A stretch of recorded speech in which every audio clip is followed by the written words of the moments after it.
Hello guys, good morning and welcome to our channel philosophical study. सबसे पहले आप सभी को बहुत बहुत थैंक यू हमारे साथ जुड़ने के लिए। उम्मीद करूंगा आप लोग बहुत अच्छे हैं और आपका प्रिपरेशन बहुत अच्छे तरीके से चल रहे होंगे। तो गाइस, मेरा नाम राहुल मंडल है और स्वागत है आप सभी का आज इस सेशन में। तो आज हम लोग इस सेशन में बात करने वाले हैं कि भारतीय दर्शन से, ठीक है, जो मीमांसा दर्शन है उसके बारे में हम लोग बात करेंगे। ठीक है, उसका अगर आप लोग सिलेबस में देखोगे तो जो सब टॉपिक है, ठीक है, वहाँ पर हम लोग श्रुति के बारे में बात करने वाला है। इसका श्रुति, उसके बाद विधि, निषेध, ठीक है, नामोदय, अर्थ, मंत्र, ठीक है, जितना सारा है वो हम लोग बात करने वाले हैं इस वेद के अंदर। ठीक है, तो चलिए बिना किसी देर की सेशन को शुरू करते हैं।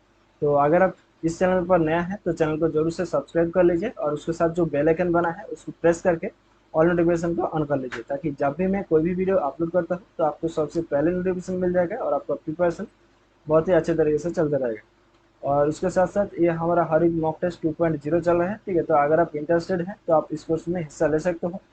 तो यहाँ पर आप लोगों को 4500 प्लस सिर्फ और सिर्फ फिलोसफी का एमसीक्यू मिलेगा। ठीक है, यूनिट वाइज मॉक टेस्ट मिलेगा, कंप्लीट फिलोसफी टेस्ट रहेगा, प्रीवियस ईयर क्वेश्चन रहेगा, और यहाँ पर आप लोगों को पीएचडी का जो एंट्रेंस टेस्ट हुआ था, ठीक है, वो भी क्वेश्चन आप लोगों को यहाँ पर मिलेगा। ठीक है, और पेपर वन का जो अनलिमिटेड मॉक टेस्ट है वो आप लोगों को यहाँ पर बिल्कुल फ्री में प्रोवाइड किया जाएगा। ठीक है, और अभी जो प्राइस है वो 680 रुपीज़ है। ठीक है, 20% ऑफ देकर है। और अभी हमारा 2 दिन के लिए टेस्ट होता है वीक में। ठीक है, जब एग्जाम का डेट डिक्लेयर हो जाएगा तब ये हमारा जो टेस्ट है वो 4 डेज हो जाएगा। ठीक है, अभी हमारा जो शेड्यूल है वो है सैटरडे और संडे। तो ये शाम को ही होते हैं, 7 बजे होते हैं, और रात को 9 बजे होते हैं। राइट, ये पेपर वन का टाइमिंग है। और जो पेपर टू का टाइमिंग है वो शाम को 7 बजे होते हैं और रात को 9:30 को ये स्टार्ट होते हैं। ठीक है, तो इस टाइम पर अगर आप लोग क्विज को अटेंड करोगे, मॉक टेस्ट को अटेंड करोगे, तो आपका जो रिजल्ट है वो दूसरे के साथ कंपेयर किया जाएगा और आप अपने जो पोजीशन है वो आप खुद ही देख सकते हो। ठीक है, और यहाँ पर रजिस्टर करने के लिए लिंक दिया गया है, और वीडियो के डिस्क्रिप्शन बॉक्स पर जाओगे तो वहाँ पर भी आप लोगों को रजिस्टर करने के लिए लिंक मिल जाएगा, तो आप उस लिंक से क्लिक करके भी रजिस्टर कर सकते हो। ठीक है, और ये जो रजिस्ट्रेशन का जो वैलिडिटी है वो दिसंबर 2023 का जो एग्ज़ाम है वो जब तक ख़त्म नहीं हो जाते तब तक ये टेस्ट हमारा लगातार चलता रहेगा। ठीक है, अगर इसके बारे में आप लोगों को और कुछ भी जानना है तो आप मुझसे यहाँ पर ईमेल आईडी और टेलीग्राम आईडी से कांटेक्ट कर सकते हैं। ओके, तो चलिए सेशन को शुरू करते हैं। तो आज हम लोग वेद के बारे में बात करने वाले हैं। तो वेद वो है कि जो भारत का प्राचीनतम शब्द राशि या फिर ज्ञान भंडार जो अगर हम कह सकते हैं, तो वो है वेद। राइट, और वेद को श्रुति कहा जाता है।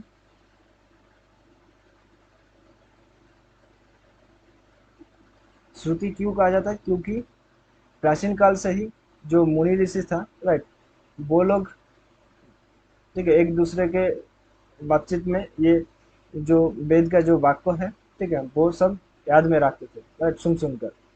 राइट, सपोज करो ये एक ऋषि है,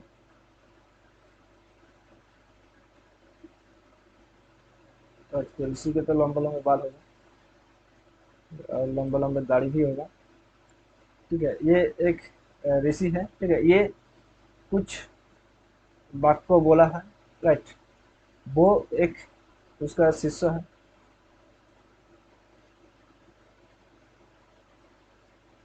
ठीक है, अब ये जो बोल रहा है वो ये सब सुन रहा है, राइट। यहाँ पर कोई लिखित रूप से नहीं था। ठीक है, अब ये दूसरे शिष्यों को भी ये बोल रहा है, राइट। तो इस तरह से ये जो वेद है वो, इसका परंपरा जो है वो लगातार चलते आ रहा है, राइट। तो अभी हम लोगों को ये वेद, ठीक है, एक लिखित ग्रंथों में पाया जाता है। ठीक है, तो इसीलिए इसको श्रुति कहा जाता था, वेद को। ठीक है, तो अब ये श्रुति जो है, ठीक है, अगर आप लोग मनु संहिता को देखोगे तो वहाँ पर स्पष्ट उल्लेख किया गया है कि श्रुति वेद, राइट। और वेद जो है वो अपौरुषीय है, राइट। अभी वेद का कुछ डेफिनेशन भी दिया गया है, राइट, जैसे कि साइनेचर जो ने दिया है, राइट, जागो बोल को ने दिया है, राइट। तो वो जो डेफिनेशन है वो हम लोगों को याद रखने की यहाँ पर जरूरत नहीं है, हम लोगों को कहीं भी क्वेश्चन पूछा नहीं गया था, राइट। तो अब वेद को 4 टाइप्स में डिवाइड किया गया है, ऋक, साम, यजुर और अथर्व, राइट। तो पहले 3 वेद पाए जाते थे, राइट, वेदत्रयी कहा जाता था, राइट। तो उसके बाद जो लास्ट में जो ऐड हुआ है वो है अथर्ववेद, ठीक है। अब इस वेद का, ठीक है, एवरी ईच एंड एवरी वेद का, ठीक है, 2 टाइप्स है, एक है संहिता और दूसरा है ब्राह्मण। तो ऋग्वेद को 2 टाइप्स में डिवाइड किया गया है, संहिता ब्राह्मण। सामवेद को भी संहिता ब्राह्मण, तो यजुर्वेद को भी संहिता ब्राह्मण और अथर्ववेद को भी संहिता और ब्राह्मण के नाम से डिवाइड किया गया है, ठीक है। अब यहाँ पर देखो ब्राह्मण का और 2 टाइप्स में डिवाइड किया जाता है, ठीक है, वो है कि आरण्यक और उपनिषद, राइट। तो ये भी याद रखो, आरण्यक और उपनिषद, तो ये एक दूसरा क्लासिफिकेशन है। और यहाँ पर देखो, ठीक है, ब्राह्मण को यहाँ पर 5 टाइप्स में हम लोगों ने यहाँ पर डिवाइड किया है कि इसका जो नैतिक वाक्य है उसके बेसिस पर, राइट। तो पहला है विधि, दूसरा है निषेध, मंत्र, नामोधेय और अर्थवाद, राइट। तो इन सारे को हम लोग आज इस सेशन में डिस्कस करने वाले हैं, राइट। तो अब ये जो श्रुति या फिर वेद, ठीक है, श्रुति का 2 क्लासिफिकेशन किया गया है, राइट। अगर आप लोग सिलेबस में देखोगे मीमांसा का, तो यहाँ पर क्लासिफिकेशन ऑफ श्रुति लिखा है, राइट। तो ये जो क्लासिफिकेशन है वो भी हम लोग यहाँ पर आप लोगों को बता देते हैं, ठीक है। तो ये श्रुति का 2 क्लासिफिकेशन पाए जाते हैं, एक है सिद्धार्थ वाक्य,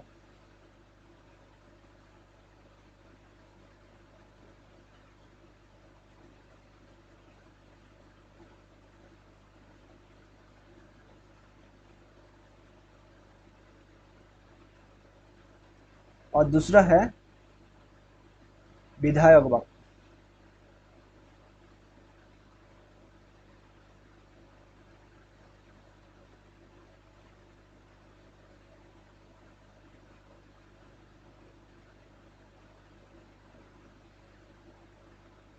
राइट, तो सिद्धार्थ वाक्य क्या है कि यहाँ पर जो आत्मा, अमरता, राइट, तो इसके अस्तित्व या फिर इसका स्वरूप के बारे में व्याख्या करते हैं, राइट।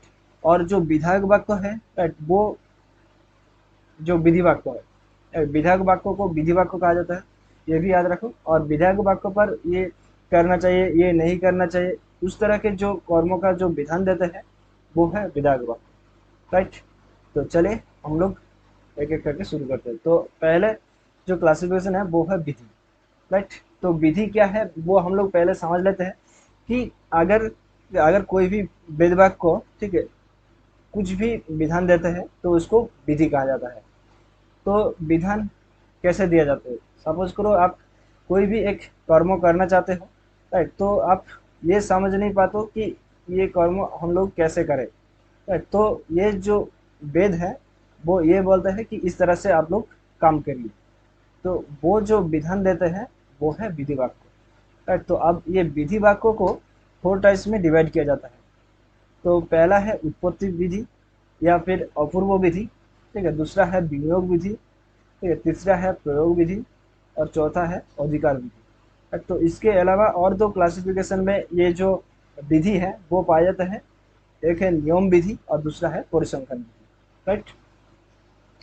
तो उत्पत्ति विधि या अपूर्व विधि क्या है वो हम लोग पहले जानेंगे, उसके बाद विनियोग विधि क्या है उसको जानेंगे, उसके बाद प्रयोग विधि को, उसके बाद अधिकार विधि को, राइट। तो चलिए एक एक करके शुरू करते हैं।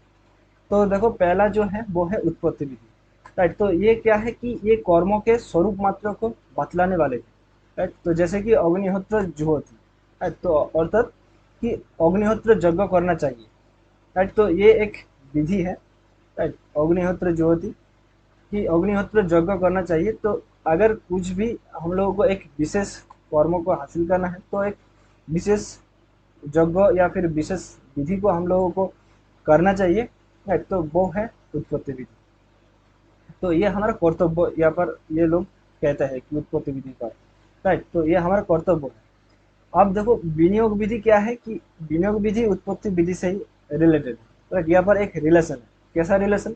देखो कि जो उत्पत्ति विधि में हम लोगों को ये कहा गया है कि ये आप लोगों को करना चाहिए, राइट? तो वो सिर्फ बोल दिया गया है, और विनियोग विधि में ये कहता है कि उसके साथ ये करो, ठीक है? तो देखो यहाँ पर लिखा गया है कि विनियोग विधि पर कि ये कर्मों के अंग तथा प्रधान विषयों की संबंधक है, राइट? तो देखो जैसे कि ददना जुहोती, राइट? कि उत्पत्ति विधि में जिस अग्निहोत्र जुहोती मतलब यज्ञ या फिर मुख्य क्रिया की बात कही गई है, राइट? तो वो दही नामक द्रव्य या फिर अंग द्वारा किया जाने वाला यज्ञ है, राइट? कि अग्निहोत्र यज्ञ तो आप करोगे, लेकिन वहाँ पर दही का इस्तेमाल किया जाना चाहिए, राइट? तो ये जो विधि देते हैं वो विनियोग विधि से पाए जाते हैं, और किसी भी विधि वाक्यों से यहाँ पर आप लोगों को नहीं मिलेगा, राइट? तो ये है विनियोग विधि।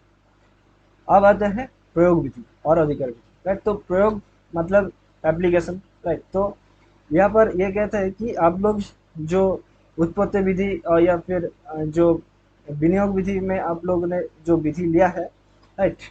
तो वो कैसे प्रयोग किया जाना चाहिए, वो किस तरह से काम करना चाहिए, वो इस प्रयोग विधि पर आप लोगों को बताया गया है, राइट? तो प्रयोग विधि पर कर्मों का जो एक क्रम मतलब एक सीक्वेंस वाइज आप लोगों को कर्म करना चाहिए, राइट? तो ये यही कहते हैं।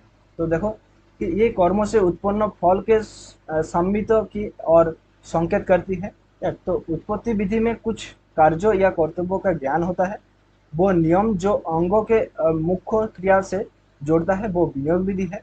और किसी भी कार्यवाही के बाद किए जाने वाले कार्यवाही के आदेश के निष्पादन के क्रम, ठीक है, यहाँ पर देखो क्रम, राइट? मतलब सीक्वेंस में कार्यवाही का आदेश दिया जाता है, राइट? तो आप लोग पहले ये काम कर लिया, राइट? उसके बाद ये कर लिया, उसके बाद ये कर लिया, उसके बाद ये कर लिया, राइट?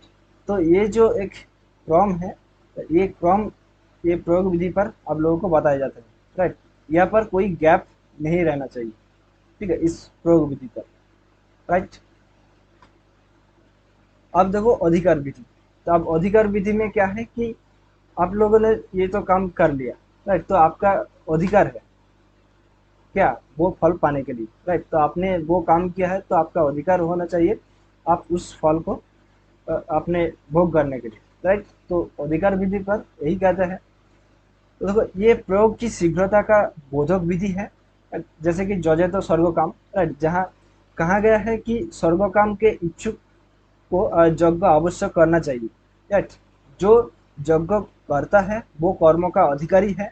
जो कर्म का फल भोगता है उसे कर्म करने का अधिकार होना चाहिए, राइट? तो ये लाइन आप लोगों को ध्यान से पढ़ना चाहिए। जो यज्ञ करता है वो कर्मों का अधिकारी है, राइट?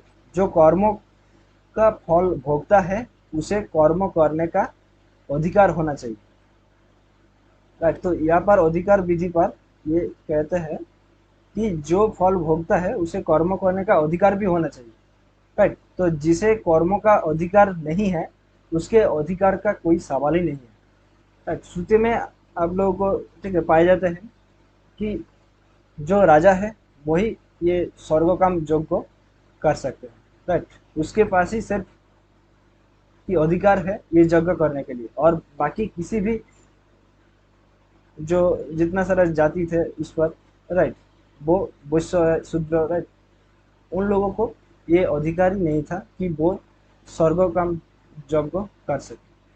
तो ये है अधिकार विधि। अब आता है निषेध। तो निषेध ये है कि जो विधि हम लोग यहाँ पर डिस्कस किया है कि ये करना चाहिए, ये करो, ये करो, राइट? इसके बाद वो करो। और निषेध क्या कहते हैं, वो विधि का उल्टा है, राइट? ये ना करो, ये ना करो, वो ना करो, राइट? वो है निषेध, राइट? तो यहाँ पर ये कहता है कि जो निषिद्ध कर्म है उसको ना करो, राइट? तो निषेध विधि का उल्टा है। तो विधि भाग को जहाँ कुछ करने के लिए प्रेरित करता है वह निषेध भाग को क्या नहीं करना इसके निर्देश देते हैं, क्योंकि इससे अवांछित फल की प्राप्ति होगी, राइट? तो जैसे झूठ नहीं बोलना चाहिए, राइट? तो ये एक निषेध वाक्य है, राइट? तो इसके फल से सभी परिचित है, राइट? और एक हम आप लोगों को एक एग्जांपल देते हैं कि न कलंजंग भक्षयित, राइट, न कलंजंग भक्षयित, तो ये भी एक निषेध वाक्य है, राइट। तो निषेध वाक्य को आप लोग कैसे पहचानोगे, वहाँ पर ठीक है एक नेगेशन या फिर न, ये आपको जो सेंटेंस दिया जाएगा वहाँ पर आप लोगों को ये देखने को मिलेगा, ठीक है। या फिर नहीं, राइट, नहीं, नो, इस तरह से अगर आप लोगों को किसी भी एक सेंटेंस में पाया जाता है तो वो एक निषेध वाक्य है, राइट। तो न कलंजंग वखैत मतलब ठीक है कुछ प्राणी को, ठीक है, अगर आप लोगों ने विष से तीर का जो फला है उसके अंदर जो शिकारी पहले दिनों में जो शिकार करते थे, राइट, वो तीर के फला में विष लगा के वो छाड़ते थे, राइट। तो अगर जिस पशु या फिर पक्षी को वो तीर लगता था, राइट, वो क्या, वो मर जाता था, राइट, तुरंत। तो वो जो प्राणी को मार दिया गया है, ठीक है, जो विष से, उस प्राणी का मांस नहीं खाना चाहिए। तो ये एक निषेध वाक्य है, ठीक है। तो अब हम बात करते हैं मंत्र की, राइट। तो मंत्र क्या है कि मंत्र जो टर्म है, राइट, वो मनन शब्द से लिया गया है, राइट, उत्पन्न हुआ है, ओके।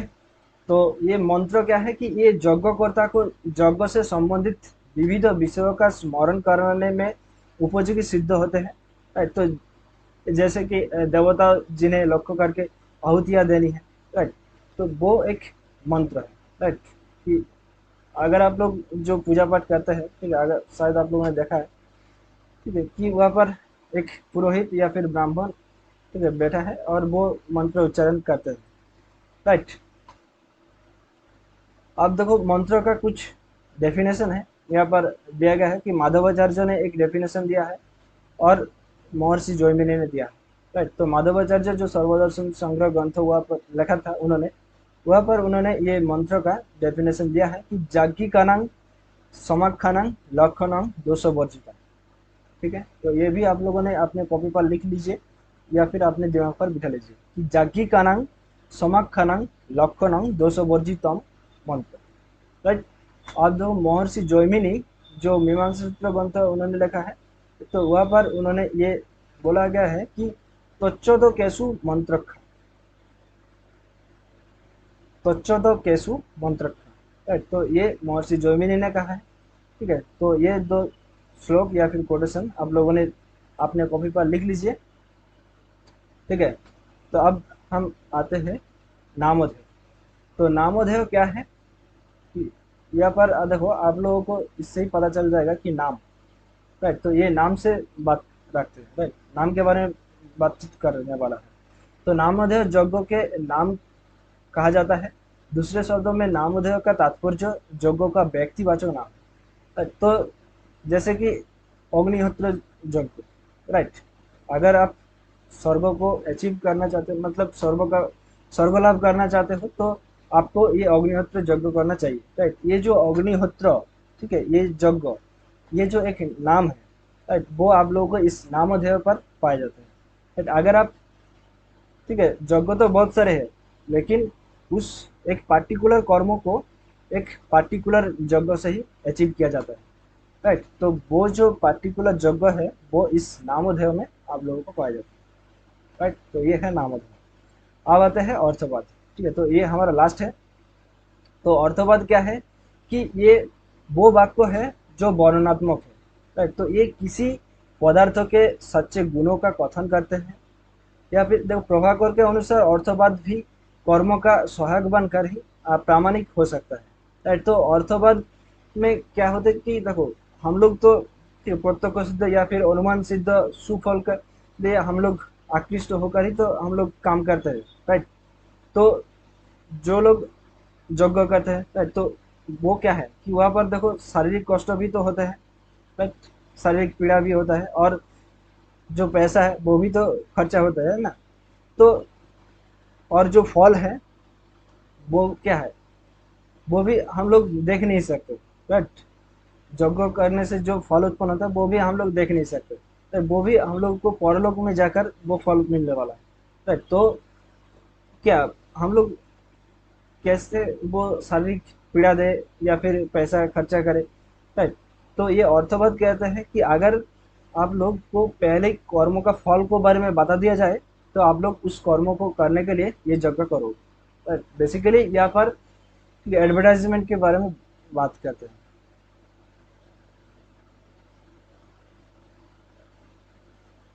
ठीक है, देखो यहाँ पर इस अर्थवाद में कहा गया है कि अर्थवाद को 4 टाइप्स में डिवाइड किया गया है, ठीक है। तो स्तुति, निंदा, परोक्ति और पुराकल्प। तो स्तुति में कहा गया है कि अगर आपको पहले उसके जो गुण हैं जितने सारे, ठीक है, उसके बारे में आप लोगों को बता दिया जाए तो आप इस कर्मों को करने के लिए या फिर इस चीज़ को खरीदने के लिए आप लोग को मजबूर किया जाएगा। जैसे कि एक फीमेल काऊ, ठीक है,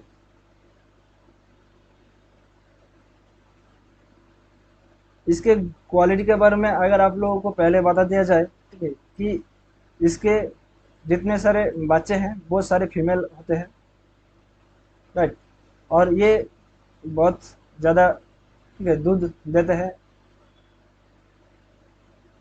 राइट। इसके मलाई बहुत अच्छे से जमती है और इसके जितने सारे बच्चे हुए हैं, राइट, वो एक भी मरा नहीं है, राइट। तो आप लोगों को इतने सारे क्वालिटीज़ के बारे में बता दिया गया है, तो आप लोग क्या करोगे कि उस जो काव है, फीमेल काव है, उसको आप लोग खरीदोगे, राइट।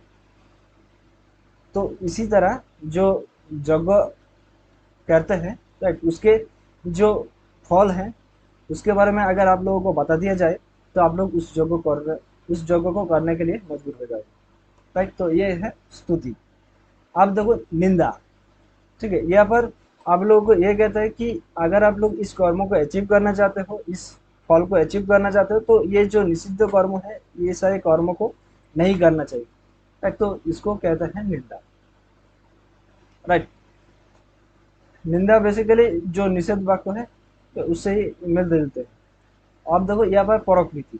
परोकृति ये कहते हैं कि उन्होंने ये काम किया था, ठीक है, उसको ये फल मिला, राइट। तो दूसरे का जो अ, दूसरे ने जो किया है, राइट, दूसरा का चर्चा यहाँ पर किया जाता है, वो है परोकृति, राइट। तो राम ने ये मॉक टेस्ट का सीरीज खरीदा था, ठीक, और उन्होंने ये एग्जाम को क्रैक किया है, राइट। तो आपको भी ये मॉक टेस्ट जो है वो खरीदना चाहिए और, ठीक है, आपको भी ये एग्जाम क्रैक करना चाहिए, ठीक है। तो दूसरों को बताने से आप क्या करते हो कि या सही, वो तो ये किया था तो हमको भी ये करना चाहिए, राइट। तो ये है परोक्ति। तो आप देखो पूरा कल्प। पूरा कल्प ये कहते हैं कि यहाँ पर कुछ प्रमाण देने के लिए वो लोग कहते हैं कि जो प्राचीन काल में, ठीक है, कुछ कहानियां हैं, ठीक है, उसको यहाँ पर बोलने की कोशिश करते हैं, राइट, उसको सुनाने की कोशिश करते हैं, ठीक है, वो है पूरा कल्प। तो बेसिकली ये सारे एडवर्टाइज के बारे में ये काम करते हैं, राइट। वो है अर्थवाद। ओके, तो हम लोग एक बार रिवाइज कर देते हैं। तो हम लोग ने शुरू किया है वेद को, ठीक है। वेद को श्रुति कहा जाता है, ठीक है। और श्रुति जो है, श्रुति का क्लासिफिकेशन दो टाइप्स में किया जाता है। एक है सिद्धार्थ वाक्य और दूसरा है विधायक वाक्य। तो सिद्धार्थ वाक्य ये है कि जहाँ पर आत्मा अमरता, राइट, उसके अस्तित्व या फिर उसके स्वरूप के बारे में बात करते हैं, वो है सिद्धार्थ वाक्य। और विधायक वाक्य को विधि वाक्य भी कहा जाता है, राइट। तो यहाँ पर जो विधान देते हैं वो है विधायक वाक्य, राइट। कुछ एक पार्टिकुलर कर्मों को करने से एक पार्टिकुलर फल उत्पन्न होता है, राइट। तो उस पार्टिकुलर कर्मों को किस तरह से करना चाहिए वो है विधायक वाक्य या फिर विधि वाक्य, ठीक है। आप देखो वेद को 4 टाइप्स में डिवाइड किया गया है, ऋग, साम, यजुर, अथर्व, ठीक है। यहाँ पर संहिता ब्राह्मण के बोलकर 2 टाइप्स में सारे वेद को डिवाइड किया गया है। अब ब्राह्मण को भी 2 टाइप्स में डिवाइड किया जाता है, एक है आरण्यक और दूसरा है उपनिषद, ठीक है। आप देखो ब्राह्मण, ठीक है, इसको भी अब 5 टाइप्स में डिवाइड किया गया है उसके जो नैतिक वाक्य है उसके बेसिस पर, ठीक है। तो ये विधि, निषेध, मंत्र, नामधेय और अर्थवाद है, ठीक है। अब विधि क्या है वो तो हम लोगों ने बता दिया है। अब जो उत्पत्ति विधि को 4 टाइप्स में डिवाइड किया गया है, उत्पत्ति विधि, विनियोग विधि, प्रयोग विधि और अधिकार विधि, ठीक है। अब इसके अलावा और 2 विधि है, एक है नियम विधि और दूसरा है परिसंख्यन विधि। तो नियम विधि क्या है कि इस कर्मों को करने के लिए बहुत सारे विकल्प होने चाहिए। ठीक है? तो नियम विधि ये कहता है कि जो वेद वाक्यों में कहा गया है वही नियम को फॉलो करें, और बाकी जो सारे आप विकल्प आप लोग चुने हैं वो नहीं करें। ठीक है, वो है नियम विधि। और परिसंख्यन विधि ये है कि परिसंख्या। ठीक है, इस नाम से ही आपको पता चल जाएगा कि वहाँ पर एक नंबर के बारे में बात करने वाले हैं, राइट, संख्या के बारे में बात करने वाले हैं, राइट। जैसे कि पंचो पंचनखा भोक्खा, राइट। तो जो 5 नख विशिष्ट जो प्राणी है उसी को भक्षण किया जाना चाहिए, और किसी भी प्राणी को भक्षण नहीं किया जाना चाहिए। ठीक है, तो वो एक अलग है। ठीक है, जैसे कि शोषक, सुचारू, ठीक है, बहुत सारे प्राणी हैं। तो उसके बाद हम लोगों ने बात किया है उत्पत्ति विधि। ठीक है, यहाँ पर ये कहता है कि ये कर्मों के स्वरूप मात्र को बतलाने वाली है, राइट। तो यहाँ पर सिर्फ और सिर्फ बोल दिया जाता है कि ये आपका कर्तव्य है इस यज्ञ को करने के लिए। ठीक है, तो जैसे कि अग्निहोत्र ज्योति, तो अग्निहोत्र यज्ञ करना चाहिए। ठीक है, तो अब विनियोग विधि ये कहता है कि इस जो अग्निहोत्र यज्ञ आपको करना चाहिए वहाँ पर ये एक उपादान के जरिए करना चाहिए। वो क्या है कि दधना जुहोती, राइट, मतलब दो ही नामक द्रव्य उस यज्ञ में इस्तेमाल किया जाना चाहिए, राइट। तो यहाँ पर विनियोग विधि ये कहते हैं, राइट। अब प्रयोग विधि क्या कहते हैं कि ठीक है, आप कर्म करो, ठीक है, एक सीक्वेंस वाइज कर्म करो, राइट। इस सीक्वेंस में कोई गैप नहीं होना चाहिए, राइट। तो इसके बाद ये कर्म करो, इसके बाद ये कर्म करो, ठीक है, एक क्रम में ये कार्रवाई के आदेश दिया जाता है, वो है प्रयोग विधि। अब अधिकार विधि ये कहता है कि जिसको ये जिन्होंने जिन्होंने ये यज्ञ किया है उसको ये अधिकार है वो उसका फल भोग करे, राइट। और जिसको ये फल भोगता है, राइट, उसको ये कर्म करने का अधिकार होना चाहिए।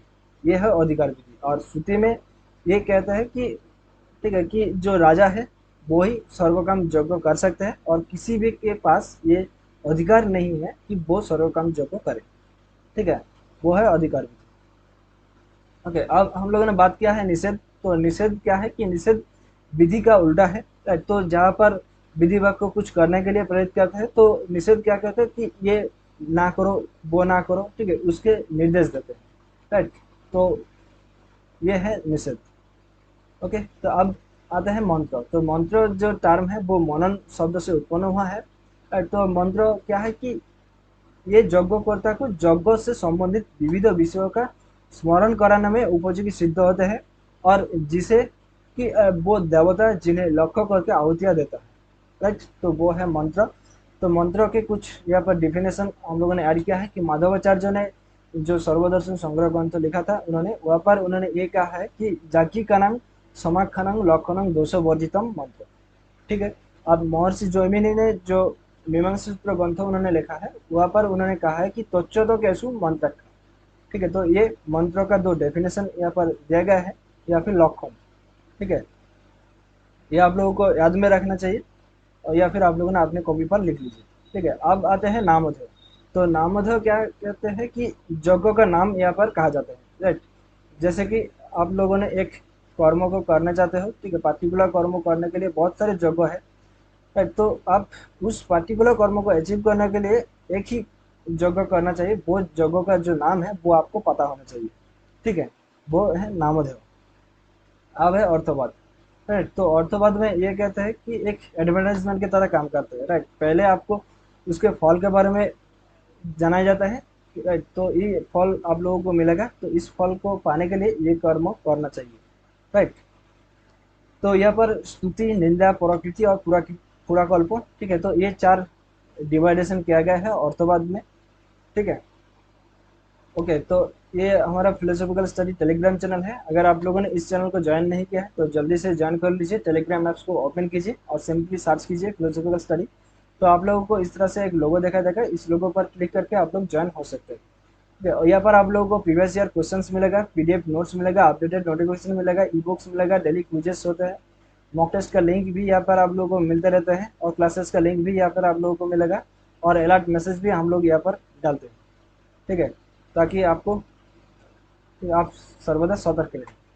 तो ये मेरा टेलीग्राम आईडी है, तो आप टेलीग्राम ऐप पर जाकर, ठीक है, सर्च करके आप लोग हमसे कांटेक्ट कर सकते हैं। और इसके साथ साथ ये हमारा ऑफिशियल फेसबुक पेज है फिलोसॉफिकल स्टडी, ठीक है, ये इसको भी लाइक फॉलो और शेयर कर दीजिए अपने दोस्तों के साथ। यहाँ पर भी आप लोगों को क्लासेस का लिंक, वीडियोस और अपडेटेड नोटिफिकेशन भी मिलते रहते हैं। तो आज के लिए इतना ही है। तो मिलते हैं नेक्स्ट सेशन पर। तब तक के लिए हंसते रहे, मुस्कुराते रहे और चित्त को शांत रखकर अपने प्रिपरेशन को आगे लेकर चलें। Thank you, bye bye, take care, ध्यान रखिएगा दोस्तों। जय हिंद, बाय।